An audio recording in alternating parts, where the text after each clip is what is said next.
అయ్యప్ప స్వామి కథ. పురాతన కాలంలో పాండ్య రాజు ఉన్నాడు. అతని పేరు రాజశేఖరుడు. అతనికి చాలా మంచి గుణాలు, కాని ఒకే ఒక్క బాధ, అతనికి పిల్లలు లేరు.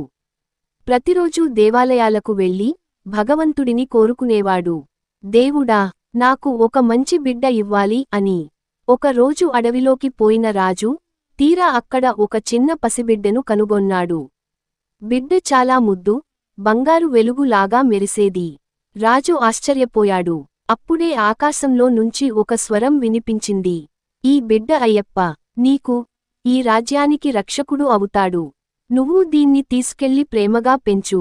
రాజు ఆనందంతో ఆ చిన్న బిడ్డను కోటకు తీసుకెళ్లి అందరూ కలిసి పెంచసాగారు. అయ్యప్ప చిన్నప్పటి నుంచే బలవంతుడు, బుద్ధివంతుడు, అందరికీ సహాయం చేసే స్వభావం. ఒక రోజు రాజ్యాన్ని ఒక శక్తివంతమైన రాక్షసి మహిషి భయపెట్టింది. ఆమెకు పెద్ద శక్తి, ఆమెను ఎవ్వరూ ఓడించలేకపోయారు.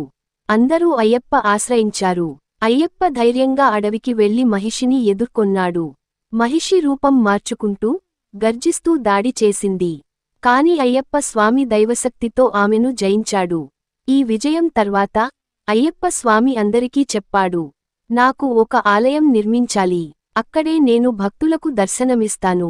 హాయ్ ఫ్రెండ్స్, మా కథలు నచ్చితే ఒక చిన్న రిక్వెస్ట్, కింద ఉన్న సబ్స్క్రైబ్ బటన్ పై ఒక టప్ కొట్టు.